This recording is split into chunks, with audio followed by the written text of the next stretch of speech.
Restaurant ni Megastar Sharon Cuneta. Wow! Sinigang sa kimchi. I-try na natin!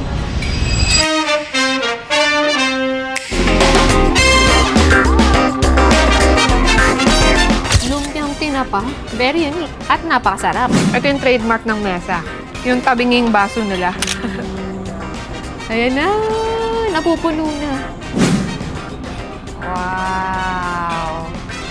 Super excited na akong matry ang mga ito, kaya naman ano pang inaantay natin guys? Huwag na natin patagalin, i-try na natin!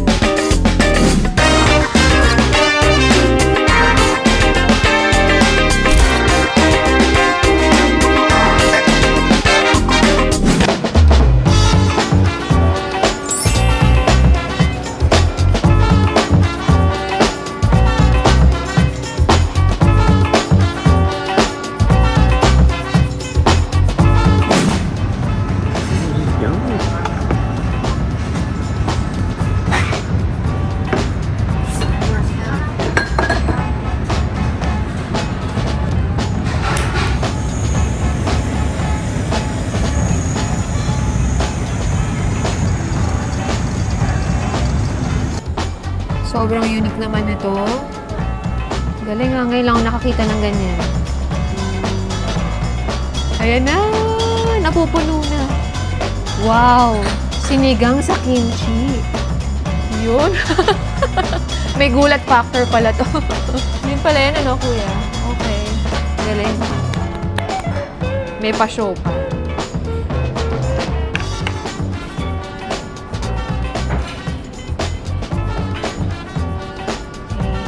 So, yan yung gulay ng kimchi. May gulat factor pa lang. Galing ah. Wow!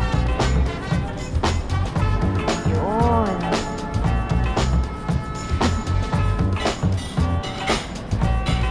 Magkano yung ganito? Almost 400 plus.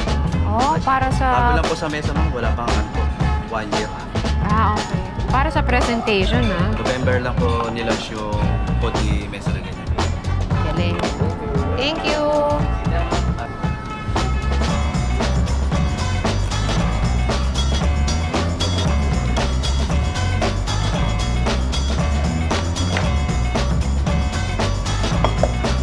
Thank you, kuya. Wow, another mukhang solid ah. Thank you. This one is a boodle, Ding Dong's favorite. Good for 3 to 4 person yung boodle po natin for the mesa. Okay. This one po ma'am is laing two-way po. Two ways, tinawag po siyang two ways, wet and dry po kung tawagin sa ano po. With adobo flakes on top, top on sili po. Mild lang po yung ano po, yung spicy ng laing natin. Kaya pwede po sa mga bata. This one of bestseller din po ni Mesa is baby squid in olive oil. Saute po in olive oil. And the last po, salpicao ostrich. Saute in olive oil din po. Wow, ostrich Apo. ah. Top on ano po, fried ginger. This one po, crispy boneless tilapia with 4 sauces po. The sauce po is 4 sauces, honey bagong, spicy vinegar, special sauce, and sweet chili. One of the best of Mesa sauce is sweet chili po, sweet and sour, the crispy boneless tilapia. Exciting guys! Ang dami nating in-order ngayon. Nandito tayo sa restaurant ni Miss Sharon Cuneta. Nandito tayo ngayon sa Mesa, Filipino restaurant to. Dito tayo mismo sa may Robinson's Magnolia. Kasi ito yung malapit lang sa amin eh. So ito na yung mga in-order natin. Can't wait na ako ipakilala sa inyo isa-isa. So una, ito yung kung tawagin nila Ding Dong's favorite boodle na 999 pesos lang guys. Ang dami-dami. Lahat siguro ng mga bestseller nila, pinagsama-sama nila dito. Then second naman, itong sinigang na kimchi nila na beef short ribs, 620. Then isa pa sa bestseller nila, itong baby squid in olive oil na 374 pesos. Then ito naman, yung kung tawagin nila laing two ways na 270 pesos. Kaya two ways kasi isang wet tsaka isang dry. Ang kulit eh, no? May ganun pa sila. And then, ito naman yung kanilang ostrich salpicao na 495 pesos. Last but not the least, itong kanilang tilapia with 4 sauces na 525 pesos. Actually, baka mamaya mag-order pa tayo ng dessert. Bahala na kung mabubusog tayo dito or pwedeng kahit hindi na. Since gutom na ako, tara, simulan na natin. Huwag na natin patagalin at unahin natin yung tilapia. Tikman natin yung bawat sauce nila. Suka muna tayo. Presentation nila, ginanyan pa nila yung tilapia no? Baka pwede pa natin kagatin to kasi syempre may mga malulutong na part. Ay, may mga laman pa. Yeah, may mga laman pa. Pwede pang papakin to mamaya. Let's go. Suka muna. At malutong pa. Yung suka niya, manamis-namis ng konti. Walang anghang kahit may sili. Sarap to Tikman natin yung ano niya. Manamis-namis to Oh, sarap. Kahit may sili, hindi maanghang. So, next naman natin, hanap tayo. Crunchy rin, tilapia. Oopsie! Nakalimutan ko kung anong tawag ni Kuya dito Tikman na lang natin. Basta ito yung color brown. Yan. Sarap na pagkaluto nila. Crunchy pa yung tilapia. Ito naman yung may toyo, suka. Tapos may garlic. Ganun yung lasa niya. Sarap din Lahat pwede mo i-try dun sa sausawan nila. Ang galing ng idea na to. Hanap tayo ng panalong lutong pa. Ito naman. Bagoong muna bago yung bestseller nila. Sige, bagoong muna. Ay, actually, hindi. Kukuha ako. Tingnan natin kung bagay yung honey bagoong nila kung tawagin. Konti lang. Wala akong isasaw-saw na suka, anything, as is ng bagoong. Honey bagoong. Grabe yung lutong. Bagay din pala yung bagoong sa tilapia. Mamaya may itatry tayo Yung mix natin lahat. Try na natin yung bestseller nila. Hanap tayo ng malutong. Maliit na. Hindi, ayan. Ito.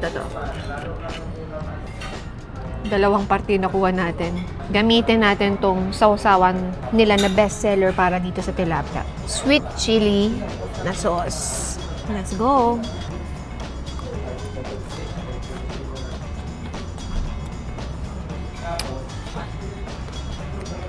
Siya nga yung parang pinaka nagsa-stand out na very unique sa lahat ng sauce. Kasi suka. Kasi kapag suka lang, tapos yung suka with toyo, parang typical na sausawan sa bahay, no? Sweet chili, bagay, parang, ito yung parang nagbigay ng twist sa kanya. Ngayon, pang-5 try, dahil itatry natin, nakamix sa lahat.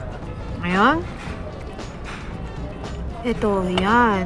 Ngayon, para kita nyo na lang, dito na lang. Sausaw ko sa lahat. Suka na manamis-namis ng konti. Suka with toyo.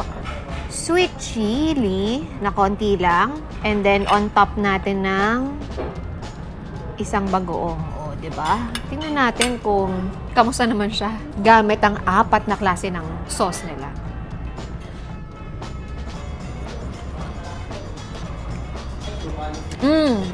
Mas panalo. Ang sarap niya, guys, Naka-mix yung 4, sabay-sabay. Nandun yung asim, alat, tamis, yung alat ng bagoong, yung strong na lasa ng bagoong. Bagay. So, for me, pagkakain kayo dito sa mesa, at dahil nga Filipino modern restaurant ito, kaya ganyan, ang dami nilang twist, ang dami nilang mga pakulo. Worth to try to, worth to order. Tsaka mura lang, 525. Sarap diba? Tsaka ang dami rin naman, malaki din yung tilapia na gamit nila. Presentation pa. So ngayon, mamaya natin enjoyin yan kasi tingin ko kahit hanggang mamaya, malutong pa rin yan. Move on na tayo sa, dito naman sa ostrich, since yung katabi niya, salpikaw. Tikman natin yung, teka samahan natin ng, sibuyas. Ang galing, may ostrich pa sila dito. Kaya, tama rin. Ay, alam niyo ba, kasi since malapit ang mesa, sa amin, dito sa Robinson's Magnolia. Ito yung napili namin. Sabi nila, sakto daw yung punta namin today kasi yesterday, 13 years na daw tong mesa nila. Dito sa Robinson's Magnolia. Tagal na rin pala. Ibig sabihin, tagal na rin pala ng Robinson's Magnolia. So, let's go. Tikman na natin to.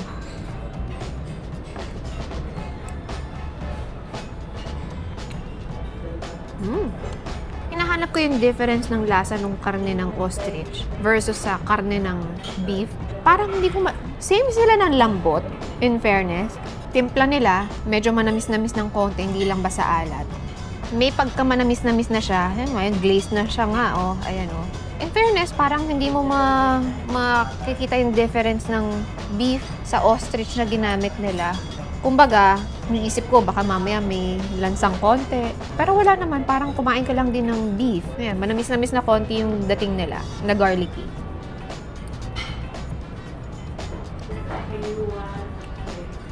So for me, malambot siya. Parang beef lang din kinakain mo, hindi rin siya chewy. Siguro dahil sa cut na rin. Maliliit lang din kasi yung cut eh. 495 para sa size. Siguro kung beef to, makukontian ako. Tas 495. Pero since ostrich siya, pwede na para sa 495. Masarap din naman eh. Tsaka exotic pa. Hindi mo naman makakain tong salpikaw na ostrich sa ibang restaurant. So para sa 495, worth to try. Sulit naman. Masarap din. At ang kinagandahan pa nun, dahil ostrich tong gamit, mas lean yung meat niya. So, move on naman tayo ngayon dito sa kanilang napaka-unique na sinigang sa kimchi. Diba? Grabe yung presentation kanina, diba? Talagang mapapabili ka nito kasi gusto mong itry. Wow! Tsaka yung gamit nilang mga mita, ayan may taba-taba. Perfect sa tipo kong karne. Yung may litid, may taba. Ayan pa, wow! Pagdating naman yung guys, databa. Yan ang panalo. Panalong parte. Lagyan natin kasi syempre may cabbage, kimchi nga daw diba? Yun. So, ayan na. Tinransfer na natin dito guys para hindi kayo sabihin nyo hindi tayo gumagamit ng serving. So, ito, very unique niya. 620 pesos. Tignan natin yung lasa ngayon. Kung pasok naman sa panlasa na gusto natin. At, nga pala, may option kayo dito. Kasi beef short ribs yung in-order natin. Ang ganda yan, may taba. May mga litid. Pwede ring hipon, pwede ring bangus, pwede ring pork. So, nasa sa inyo. So, higop na tayo. Ayan.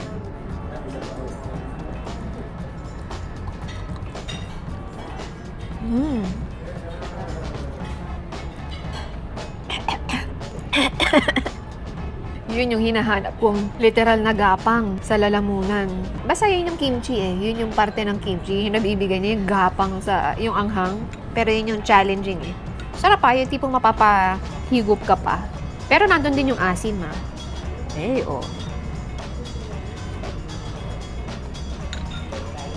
Huwag niyong biglain.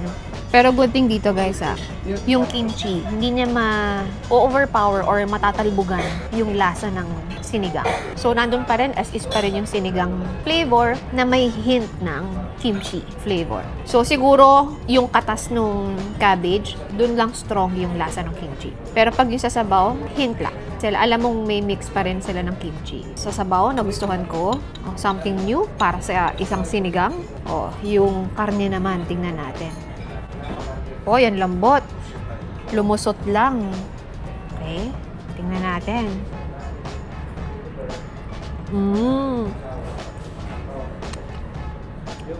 Grabe to. Wow. Melts in your mouth. Grabe. Literal na melts in your mouth yung karne. Dahil may taba rin, litid. Pero, syempre may kasamang laman. Subunan natin to. Panalo. Instant lip gloss.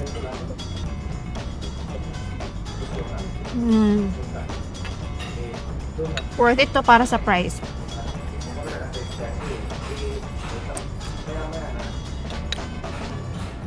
My God, 620. Presentation pa lang kanina. Ang world class na. Grabe yung idea. Lasa pa, something unique para naman may twist kahit pa paano yung sinigang, di ba? Yung lambot pa ng karne, may taba, may litid. Overall, panalo. Kailangan matry nyo to. So, syempre, habang ino-enjoy natin tong sabaw ng sinigang sa kimchi, pag-usapan naman natin yung mesa. Kailan ba nag-start to? 2009 pala sila nag-start. At yung Foodie Global Concepts, yung owner, overall, at nag-ooperate. So, si Miss Sharon Cuneta, the megastar, and yung husband niya, partner nila or stockholder nila kung tawagin. Pero nakita ko rin, sabi ni Google, syempre, base lang naman tayo kay Google, diba? Even si Ding Dong Dantes, ang alam ng iba, endorser siya. Pero sabi ni Google, meron din siyang fin-franchise. Hindi lang nakalagay doon kung anong location ng fin-franchise niya. Pero nag-franchise din daw siya. So yun, higo pa tayo. Sarap Sarap ng nagmix yung Filipino and Korean na pambansang dish, diba? Siguro, mamaya na natin enjoy. Move on tayo kasi ang dami pa natin titikman. So, nandito na tayo sa baby squid in olive oil. Try na natin. Siyempre, gusto ko unang itry yung tentacles with garlic, of course. Uy, niluto to sa olive oil, guys, ha? So, yan, tikman na natin.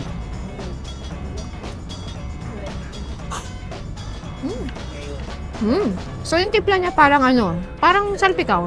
Papa, lutong salpikaw. Nasa salty side siya. Tapos malambot yung squid. At guys, ito medium size yung in-order natin. Meron silang large. So, kuha pa tayo. Sarap to. Parang kang kumain na, salpikaw.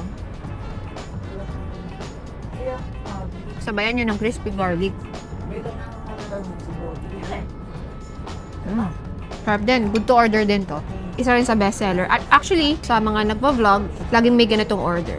Ngayon, huhulihin natin tong boodle kasi yan yung pinakamalaki. Move on na tayo dito sa kanilang isa pang bestseller. Two-way laing. So, ito yung kung tawagin nilang laing na wet, mamasa-masa. Meaning, masabaw siya, mas magata, compare dito sa laing na mas dry. So, mas may choices kayo dito kung ano yung mas bet nyo. Aling din, tapos may adobo flakes parehas on top. Unahin na natin yung dry, di ba? Parang magkaalaman. Kuha na lang ako ng tinidor. Doon,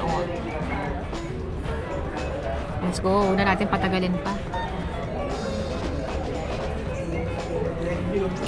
Kahit sinabi nilang ito yung part na dry, magata pa rin siya, ang lambot pa rin niya, malaking bagay na nabibigay ng texture yung adobo flakes. Ano pa rin siya medyo juicy pa rin. Basa, alam mong basa pa rin siya, may sauce pa rin siya, ganun. So ngayon, tikman naman natin yung tinatawag nilang laing na wet. Yan, So ito I'm sure, pero tingnan natin.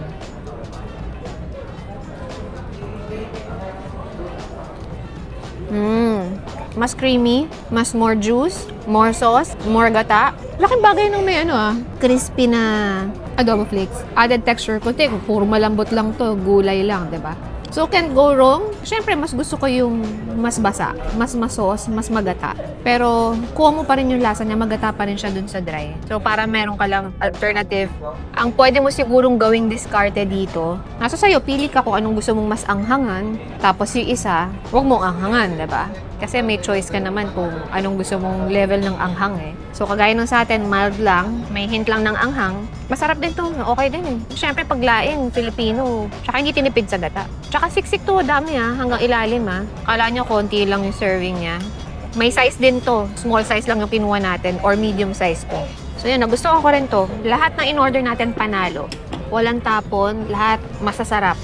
So ngayon, eto, ang hinuli natin, yung paborito ni Ding Dong, which is yung kanilang boodle. Imagine niyo guys, 999 lang. Ang dami. Tsaka meron pa silang mga bestseller dito, like ito. Dito ako excited. Itong kanilang tinapa.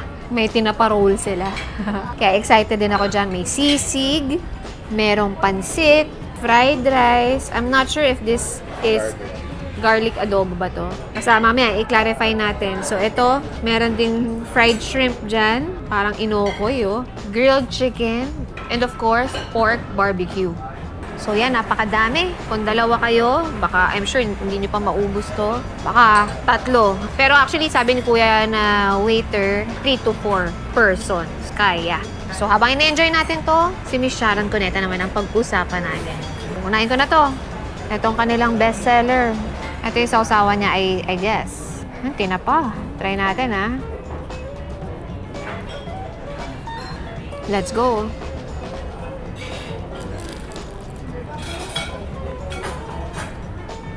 Mapapangiwi ka at mapapapikit ka sa asim ng suka. Pero bagay naman siya dito. Grabe. Akala mo nung una, parang may cheese to. Hindi ko sure baka tofu yon. Kung titignan nyo, parang ang pale niya, di ba? Walang masyadong kulay sa loob. Pero siksik siya sa dami. Tsaka strong yung lasa. Lasang-lasa mo yung flavor nung tinapa. So ngayon, dahil gusto naman natin yung ganong pakiramdam, yung ginugulat tayo, sausaw pa rin natin kahit mapapapikit tayo sa asim.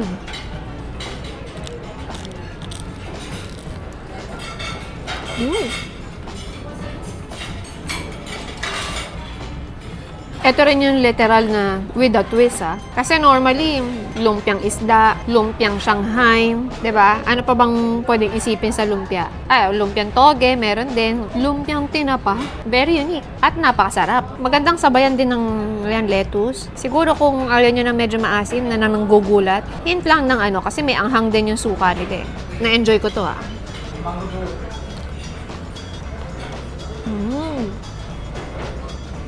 Kailangan orderin nyo din itong tinapa roll nila. Mag-move on na tayo sa ibang food. So, ito na, kay Miss Sharon Cuneta na tayo. The Megastar. Lahat siguro ng pwedeng kasikatan, sinakop niya na. Sikat sa pagiging singer, pagiging artista, naging host din siya, may sarili din siyang show before. Pati sa commercial, sinakop niya.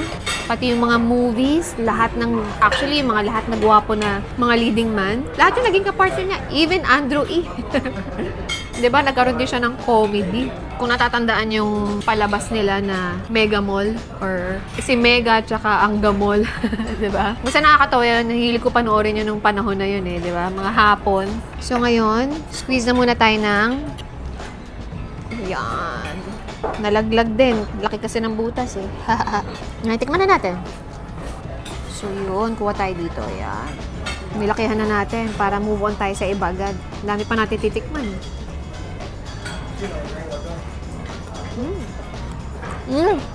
Ang ibabaw agad yung liver May kasamang liver. Malutong yung balat nung pork. Just the typical sisig. Very decent. Wala ka naman marereklamo. Merong mayonnaise kasama. At ito yung trademark ng mesa. Yung tabinging baso nila. Ito, lagay natin dyan, Nabawasan Ayan, tabingi talaga. Yan yung trademark nila. Pati sa baso, meron silang twist, Okay, balik tayo kay Megastar. Hindi na ako magkakalamansi dito. Imagine, guys, tuloy natin kay Miss Megastar Sharon Cuneta. Imagine niyo 1978, basta ilang dekada na siyang artista. Meron siyang unang single nung 1978, pero ang sumikat talaga yung Mr. DJ niya. 12 years old lang ata siya noon. Ewan ko kung totoo yung sinasabi ni Google, Basta sabi ni Google, 12 years old siya nung Mr. DJ. Imagine niyo doon pa lang sikat na siya. Nag-hit yung kanta niyang yun. So, syempre, kilala din siya as Ate Shawi, di ba? So, yan. Ito yung kung tawagin nila Bam E. Basta pansit. Tikman na rin natin si Ate Shawi, di ba? Talagang pagdating sa industriya ng entertainment, siya talaga yung karespeto-respeto, di ba? Si Ate Shawi.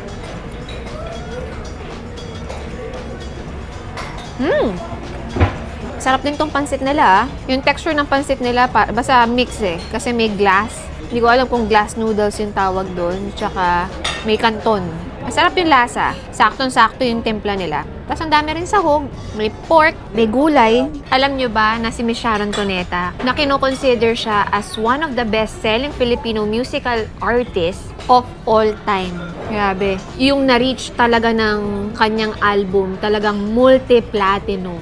During her time, even up to now, I think, di ba, sino makaka-hit nun? Or iba na yan kung may maka-hit man, iba na pagka sinabi mong megastar.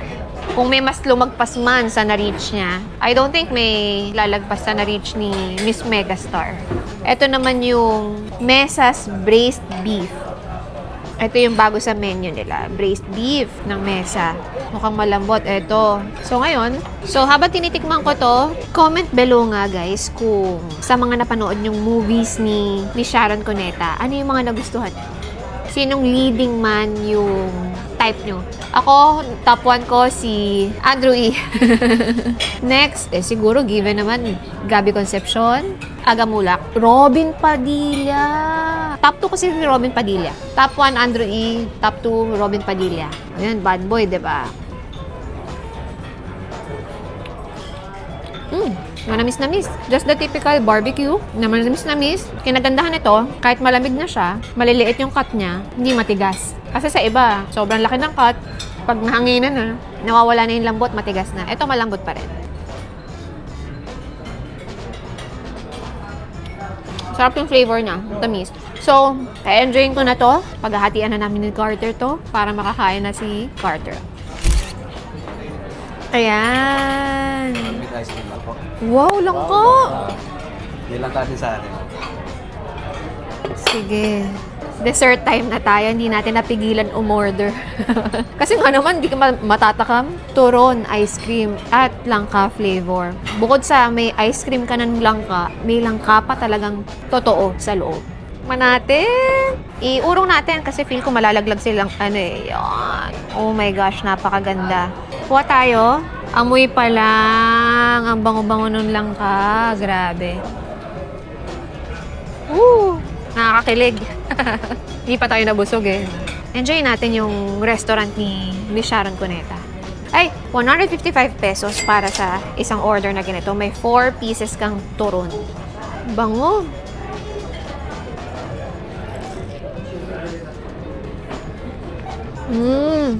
Sarap. Mainit-init pa. Sobrang bagay. Actually, lahat na in-order natin panalo, guys. So, ito, enjoy na namin ni Carter. For sure, hindi kakainin ni Carter to. Ako, ubusin ko lang to. Sayang eh. May iuwi ko na lang to sa kids or sa kasama namin sa bahay. Antayin niyo yung verdict namin ni Carter kasi, yan, gutom na yan, ipakainin na natin. Sige, patingin nga ako. Wala. Uy! Wow! Mura lang. 3,000 plus lang dami. Oh, sa bagay, 999 lang yung boodle eh. Sobrang sulit Okay, thank you. May take-out pa. Yun, yung take-out natin. Ayan, may bilao pa. So, kamusta ang ating experience sa restaurant ni Miss Sharon Cuneta? Ate Shaw. Dami kasi namin take-out. Dami namin na-order. So, Hindi na ako nagpa-shoot habang kumakain kasi parang hindi kayo magsawa sa pagmumukha ko. Baka umay na rin kayo eh. Tapos sa verdict na lang.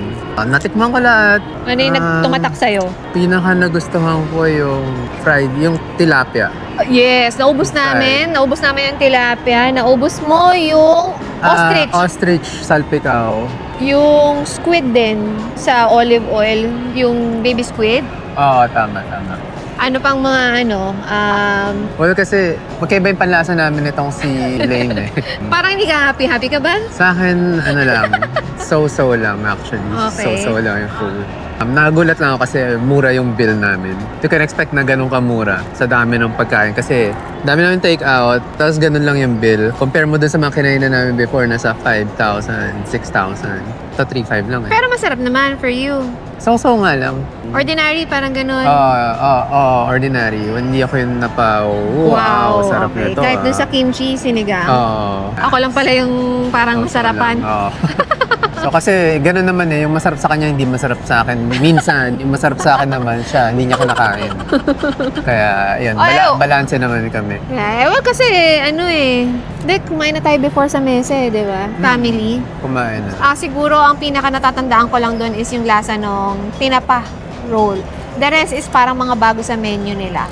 Ako, nag-enjoy naman ako. Siguro yung sa Bibilao, mga typical yung mga nandun, grilled chicken, fried shrimp, tapos may barbecue. Yun, mga typical na Filipino food. Siguro ang hinahanap mo, yung maraming twist no masyado. I guess. Ako natuwa ako dun sa kimchi sinigang nila, pero wow factor for you, wala eh. Wala. Well, malambot yung beef ng kimchi sinigang. Super lambot talaga nun. Naubos mo nga yung karne. Yung karne, inubos ko. Pero yun, basta kinain ko ng lahat ng mga protein na kailangan ko. Happy naman na rin ako sa ganon. Laing, Yung laing, so-so lang din eh. Ano naman, very decent. Normal lang for him. Okay, so parang kumain ka lang ba sa bahay or any restaurant? Hindi mo makakain sa bahay yung mga luto nila. Pero, para dun sa budol, yung budol nakakain sa bahay. Ano lang, talagang medyo normal lang for you. Oo, yun nga, wala lang wow factor for me. Pero not bad for the price. Not bad naman. So dami ng in-order natin. Kung busog habol ko, busog ilang na days busog pa natin ako. may enjoy ito. So yun, so huwag na natin patagalin pa. Hanggang dito na lang guys. I hope nag-enjoy kayo. So sa mga hindi pa nakaka-subscribe, subscribe na kayo. And meron din kaming second channel, Lane Bernardo Unfiltered. May 2 videos na kami doon. Pero abangan nyo, third videos, pupush namin. This week dapat ma-upload. This week na ma-upload yon para before ako mga kasi sobrang soon na. Antayin nyo na lang. Thank you guys for watching. Till our next video. Bye!